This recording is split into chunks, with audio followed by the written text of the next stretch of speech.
Hello students, this is Professor McKenna welcoming you to week 2 of Critical Thinking and Writing English 103. What I want to do today is I want to review some of the tools that will help you regarding your Essay 1 assignment on claim of fact, cause and effect essay, but also help you navigate some of the other tools that we have, particularly the class website. I know I directed you to it, but what I want to review for you is all the tutorials that you have in here to help you with the requirements for many of your writing assignments. First of all, let's look thoroughly at that home page. You have the welcome, you have all the information right on the home page regarding the instructions for the course. As you see on there, the assignment days are Tuesdays and Thursdays. Also on the home page of the class website is the extra credit assignment. Now, originally I had assigned a museum visit, but I have taken that off because of the COVID-19 problems and so many of the museums closing. Instead, I'm giving you a chance to read a book, the autobiography Always Running, Living La Vida Loca, Gang Days in LA by Luis Rodriguez. Okay, now, so that's worth a possible 35 points. Plus, the second one is renting the movie The Post and writing a 3-page analysis review including observation on the topic of a free press and gender roles in American society in the time period covered.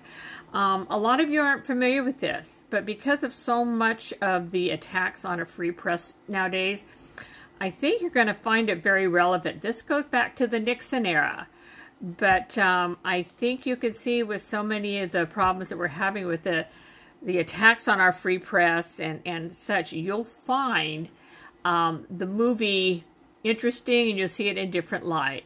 The 2 stars were nominated for Academy Awards, Tom Hanks and Meryl Streep.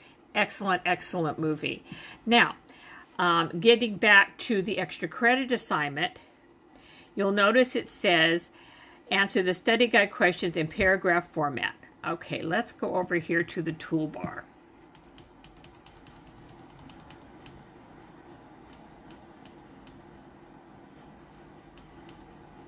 And we're going to study that now. Okay, first of all, you will see that the home page, which you're on, the complete course syllabus and the course schedule is also in the class website. That is followed by an important page, which is titled Formal MLA Outline. Let's go into that. For every essay assignment for this class, you must write a full sentence outline in MLA, okay? The sample in here isn't for this essay assignment, but it is for a cause and effect essay. So actually, the sample outline that you see in here in the proper format will also help you give you an idea of the structure of a cause and effect essay. This one had to do with social media. But again, this is the proper format that I expect from you for your outside essays. Every single one of your major essays, your claim of fact, claim of value, claim of policy, as well as your research paper, you have to do a formal full sentence outline. This is the format that you need to follow. Okay? Let's go to the next page. Another requirement for all your essay assignments is to do an annotated works cited page. And this is the instructions for an annotated works cited page or annotation for an annotated bibliography or reference page if you write a paper in APA, which your research paper will be in APA format. There are 2 parts to annotated citations. The first one is the bibliographic information, in other words, the actual citation information. And most of you are familiar with that. You were taught that in English 100. And this shows you basically what is required in it. But the second part, which many of you may not be familiar with, is the annotation. Now, MLA doesn't recommend a specific annotation method because different instructors in schools have different requirements for annotation. The annotation method that I teach and require is the one that is taught by the UC system. And I chose this one because UCs are basically research universities. So then their English departments, the research departments, tell the English department what they are to teach their students in order to prepare for graduate level work. This annotation method is very clean. It's comprised of a 4 to 5 sentence annotation, and each sentence has a purpose. First sentence includes the author's thesis in the form of a signal verb and a that clause, including the author's full name. Second and third sentences, kinds of evidence used. Fourth sentence states the author's purpose, the effect he or she desires to create, in other words, the concluding message, and the final sentence describes the intended audience. I expect you to follow this annotation method. Okay? Then what I've done is I've also given you examples in this page in the class website of 3 different types of citation, including the citation itself in MLA, plus the annotation. You'll notice that the citation is double-spaced with hanging indents like MLA teaches. The UC annotation is single-space block. When they say block, they mean there's no indentation in paragraph. Skip a space. So the first one is for like an outside website. The second example is from a textbook. This is the type of annotation that you would use if you used an article from the Elements of Argument textbook. Author, title of the reading, the name of the textbook, the editors of the textbook, the edition, who published it, the year published, and the page number of the article is found on. Okay, so this is the form that you would have for a citation if you used an article out of the Elements of Argument textbook. And of course, that's followed by the blocked annotation. This sample actually is from UC Irvine's English department textbook. And then the final one, which you'll find very useful, is an example of a citation with the annotation of a source from the library database. So you'll notice that you have the author, last name, the initials of the author, the article, the first container with the page number, and the second container. In MLA, library database sources have 2 containers. They have the original container. In this case, it's an encyclopedia. The second container, which is also italicized, is the name of the database. And it's not the name of the library. It's not the Fullerton College Library. In this case, it's Gale Virtual Reference Library, which is one of the databases that I recommend along with EBSCOhost and Academic Premier. Okay, there are certain databases that I refer for you students to use. There's about 4. So this is a very important page in the class website for you to refer to when you're putting together your annotated works cited page for your essays.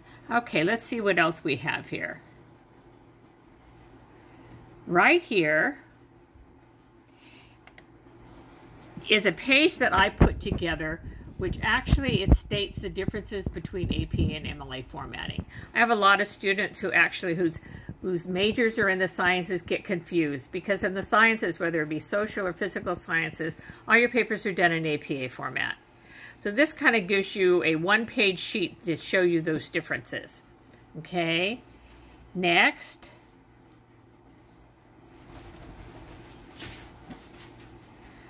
You have a little blurb about me and some pictures, kind of give you an idea to personalize me a little bit.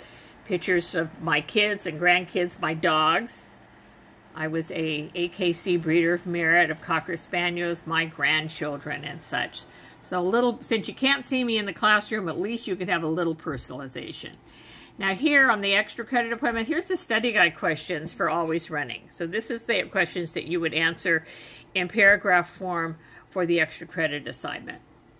Now, getting back to the cause and effect essay, I have that additional lesson on cause and effect. For some of you that are not quite sure about cause and effect essays or causal change, this is a really good one that I got from Wheeling Jesuit University. Okay, so you may want to read this. It helps you with the structure, understanding a little bit better what cause and effect and causal changes are. You have a page on reading. You have a page on writing, summary, and responses. And this is helpful for some of you who are not quite sure what I meant by a critical response. Okay? So many of you are used to, from English 100, writing summaries. And basically the annotations for your citations in your annotated works cited are basically summaries. But what I want in this class is I want critical responses. So let's look here what a response is. And for example, a response is your critical reaction to the text. The word critical does not necessarily mean negative. You may have positive or negative reactions to a text, but you must support these reactions with reasons and examples. An academic response doesn't end with, I thought the article was good or I agree with the author.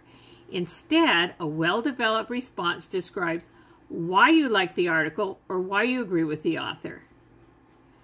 So, and it says what a thoughtful response should. For some of you that aren't sure what I mean by a critical response, this is a good page for you to look at and to read. Okay, now we also have a page that is how to download labels. You'll need that in your research paper. Here's the grading standards, tips for academic writing, grammar instruction. Grammar instruction, this page is kind of important. I'm going to go through and I'm going to give you some general feedback on your diagnostic essays. Not on the content, strictly on your grammar. And on Wednesday, I'm going to post a lesson, and I'm going to refer you to this grammar page in the class website, which I also include as a file. Because what I want you to do is I want you to, for an additional 25 points, you got 25 points for just doing the diagnostic thoroughly. If you wrote 2 to 3 pages, you got the full 25 out of 25 points. But the next set of 25 points that you will earn will be you writing a correction, a grammar correction of your diagnostic. And in that one, it depends on how well you corrected it. Okay? So let's go on.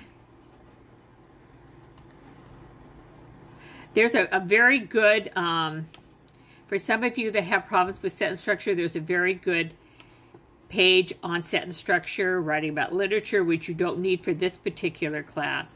But I'll tell you one thing that you really will need, and that's under links and tutorials. And this is really important. If you click on links and tutorials, that brings you to here. Probably the most important link is right here to go straight to Al at Purdue. So I'm going to click on that. There is the Al at Purdue website.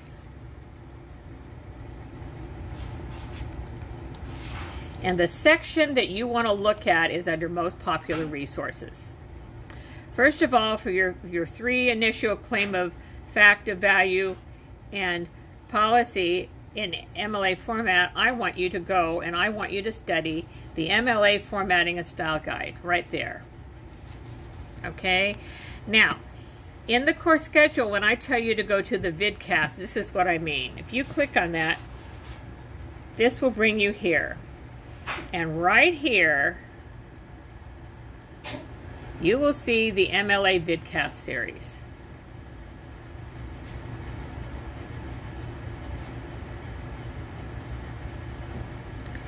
And in that, you have a series of about 5 different vidcasts, very short, anywhere from 3 to 11 minutes, that talk about basic formatting under the 8th edition, your works cited under the 8th edition, in-text citations for 8th edition, okay?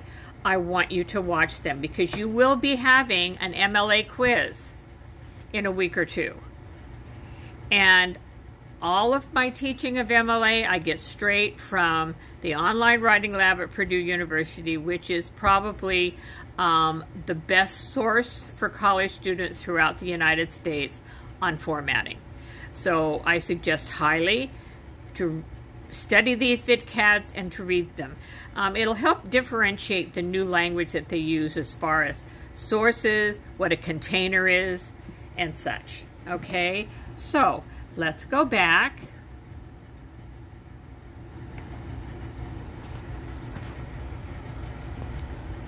And back. So again, you also have, when we get to your research paper, we have an APA formatting and style guide, and in there they have the same thing. Okay, let's go out of the class website, and now I want to turn to, for your cause and effect essay, this is a sample student essay, and you will see it in the week 2 module files and handouts folder as the annotated sample. So let's go through this briefly. This is an essay written in response to your same essay assignment for your essay 1. So let's look at this sample essay.